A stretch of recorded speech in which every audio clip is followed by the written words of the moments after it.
जय श्री राम दोस्तों। भारत और पाकिस्तान के बीच अभ्यास मैच खेला गया। जी हां, आईसीसी चैंपियन ट्रॉफी से पहले इस मुकाबले में दोनों टीमों के बीच कांटे का मुकाबला हुआ, जिसमें कभी लग रहा था इंडिया ये मैच जीत जाएगी तो कभी लग रहा था पाकिस्तान बाजी मारेगी। दिखाएंगे आपको पूरा रोमांचक मुकाबला, तो हमारे वीडियो में अंत तक बने रहिएगा। लेकिन उससे पहले आपको क्या लगता है, विराट कोहली और हार्दिक पांड्या को शानदार खिलाड़ी मानते हैं, चाहते हैं टीम इंडिया चैंपियंस ट्रॉफी जीते, तो हमारे इस वीडियो को दिल से एक लाइक ज़रूर कीजिएगा। आज का लाइक टारगेट 20 लाइक का है, तो दिल से लाइक करना ना भूलें। चलिए बिना किसी देरी के शुरू करते हैं वीडियो को। तो दोस्तों, जैसा कि आप सभी तो जानते ही हैं कि भारत और पाकिस्तान के बीच चैंपियंस ट्रॉफी का सबसे बड़ा मुकाबला बहुत जल्द शुरू होने वाला है।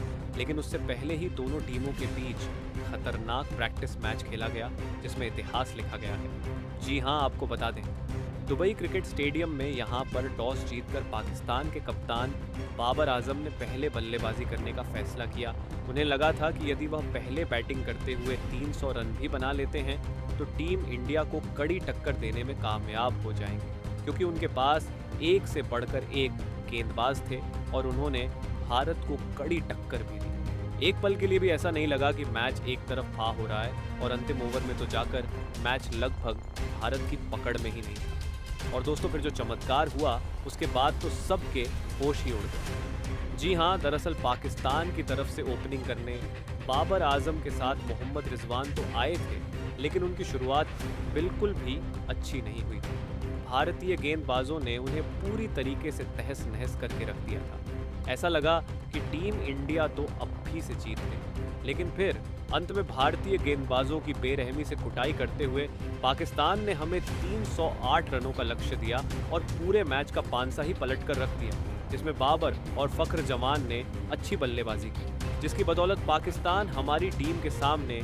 307 रन बनाने में कामयाब रहा। बाबर ने 109 रनों की शानदार पारी खेली, वहीं 676 रन बनाकर फखर ने भी महफिल लूटी।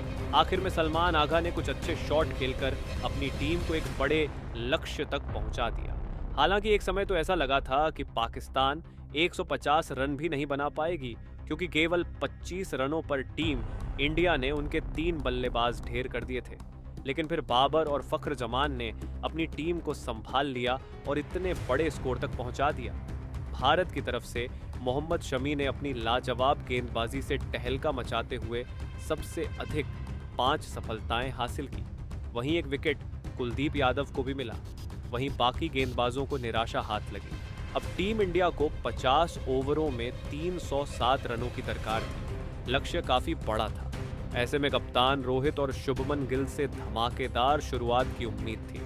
आपको बता दें, इन दोनों ही बल्लेबाजों ने आते ही आक्रामक बल्लेबाजी करनी शुरू कर दी। 5 ओवरों में टीम इंडिया का स्कोर 50 रनों के पार था। इन दोनों ने पाकिस्तान को हक्का बक्का कर दिया था। ऐसा लग रहा था कि यह दोनों बल्लेबाज इस मुकाबले में पाक गेंदबाजों पर जरा भी तरस नहीं खाएंगे। लेकिन छठे ही ओवर में भारत को तगड़ा झटका लगा और गिल 13 गेंदों का सामना करते हुए 23 रन बनाकर पवेलियन लौट गए। उन्हें शाहीन अफरीदी ने पवेलियन की राह दिखाई। अब मैदान पर आ गए थे। किंग कोहली मैदान पर मौजूद थे। भारत के 2 सबसे महान बल्लेबाज जो पाकिस्तान को पल भर में तबाह और बर्बाद करने का दमखम रखते थे, कप्तान रोहित के साथ मिलकर उन्होंने तेजी से भारत को लक्ष्य की तरफ बढ़ाना शुरू किया। पर दोस्तों, पेश अटैक के आगे दोनों ही बल्लेबाज जूझते नजर आए। शाहीन अफरीदी और हैरी शराफ ने दोनों को बांधे रखा था, लेकिन तूफान को कोई कब तक रोक सकता है। कोहली ने शाहीन के ओवर में 2 और 1 चौका लगाते हुए यह बताया कि आखिरकार किंग कौन है। उन दोनों के बीच एक अच्छी पार्टनरशिप पनपने लगी थी। दोनों ने देखते ही देखते टीम इंडिया को मैच में बराबरी पर ला खड़ा किया। दोनों ने 100 रनों से अधिक की साझेदारी बनाई। कप्तान रोहित ने धमाकेदार 50 पूरी करी, तो दोस्तों देखते ही देखते रोहित शर्मा ने तो इस वनडे मैच को T20 बना हुए अपना धमाकेदार शतक भी ठोक दिया था। दूसरी तरफ विराट भी खड़े खड़े केवल उनकी अद्भुत बल्लेबाजी का आनंद उठा रहे थे। इस दरमियान रोहित के बल्ले से 8 खौफनाक भी निकले थे, जिसकी बदौलत ही भारत 30 ओवरों के बाद 200 रनों तक पहुंच गया था। लेकिन फिर अच्छी बल्लेबाजी कर रहे रोहित नसीम की गेंद पर कैच आउट हो गए। हालांकि जाने से पहले उन्होंने 108 रनों की एक शानदार पारी खेली। अब मैदान पर थे किंग कोहली और हार्दिक पांड्या। जी हाँ, ये वही बल्लेबाज है जिनसे इस वक्त दुनिया भर, खास तौर पर पाकिस्तान के गेंदबाज खौफ खाते हैं। टीम इंडिया को जीत दिलाने की जिम्मेदारी इन दोनों बल्लेबाजों के कंधों पर थी। बता दें, इन दोनों ने संभल कर भारत को जीत की तरफ बढ़ाना शुरू किया। हालांकि इस बीच रनों की रफ्तार में लगाम सी लग चुकी थी। हालांकि फिर उन्होंने काउंटर अटैक करने का मन बनाया। इन दोनों के बीच देखते ही देखते 50 रनों की पार्टनरशिप हो चुकी थी। कोहली ने दोबारा पाकिस्तान की धज्जियां उड़ाते हुए 92 गेंद पर तूफानी शतक ठोक दिया था।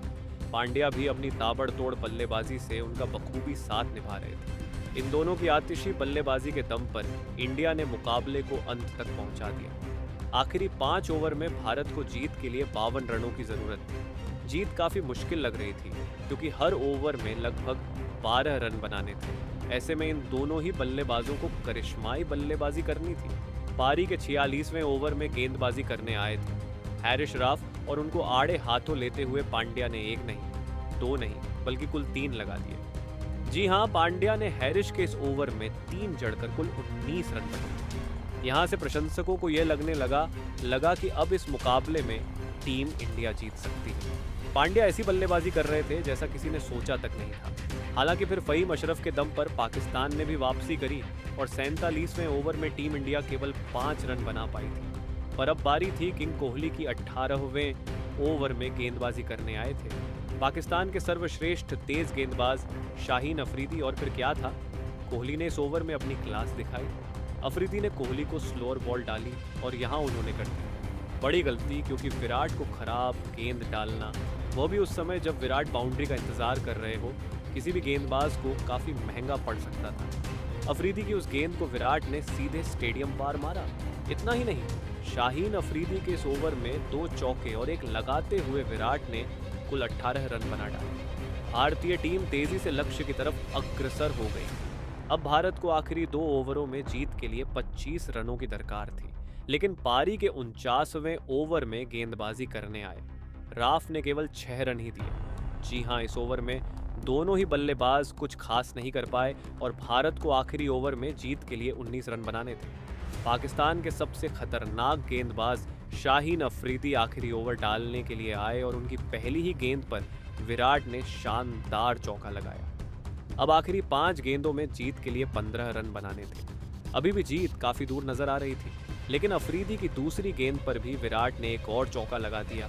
अब आखिरी 4 गेंदों में 11 रन रह गए, लेकिन तीसरी गेंद पर शाहीन अफरीदी ने वापसी की और केवल 1 रन दिया। अब कुंग फू पांड्या स्ट्राइक पर आ गए। अब 3 गेंदों में बनाने थे 10 रन अफरीदी की चौथी गेंद पर। हार्दिक ने एक्स्ट्रा कवर के ऊपर से शानदार लगाया। 2 गेंदों में 4 रनों की जरूरत थी। टीम इंडिया की जीत आज सान लग रही थी, लेकिन वर्ल्ड क्लास गेंदबाज शाहीन अफरीदी ने वापसी की और एक ऐसी खतरनाक बाउंसर डाली जिस पर पांडे कुछ खास नहीं कर पाए। दोस्तों, अब एक गेंद पर 4 रन बनाने थे, स्ट्राइक पर थे। हार्दिक प्रशंसकों को उम्मीद थी कि वह भारत को जीत दिला देंगे। आपको बता दें, शाहीन अफरीदी ने इस पर परफेक्ट यारक डाली। ऐसा लगा था कि पाकिस्तान जीत गया, लेकिन फिर हार्दिक के बल्ले से बिजली कधी माही के अंदाज में उन्होंने मडन के ऊपर से ऐसा हेलीकॉप्टर शॉट, जड़ा की गेंद देखते ही देखते हवा में कब गायब होकर स्टेडियम के पार चली गई, पता ही नहीं चला। और इस गगनचुंबी की बदौलत हार्दिक पांड्या ने एक मस्ट विन मुकाबले में टीम इंडिया को न केवल जीत दिलाई, बल्कि पाकिस्तान के घमंड को चूर चूर कर नया इतिहास लिख दिया, जहां पाकिस्तानी टीम और उनके फैंस तो स्टेडियम में ही आंसू बहाने लगे थे। जी हाँ दोस्तों, इस रोमांचक प्रैक्टिस मुकाबले में एक बार फिर टीम इंडिया ने अपनी जीत का झंडा गाड़ दिया था, जहां किसी ने सपने में भी नहीं सोचा होगा कि पाकिस्तान का टीम इंडिया इतना बुरा हाल कर देगी, वह भी उस समय जब पाकिस्तान ने इतना बड़ा स्कोर खड़ा कर दिया था और पाकिस्तान के गेंदबाजों को एक्सपोज करके टीम इंडिया ने रख दिया।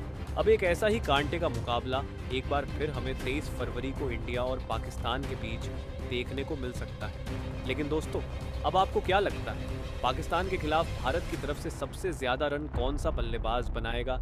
हमें कमेंट करके ज़रूर बताइएगा। और ऐसे ही खतरनाक और धमाकेदार वीडियो सबसे पहले देखने के लिए चैनल को सब्सक्राइब करना तो बिल्कुल भी ना भूलें।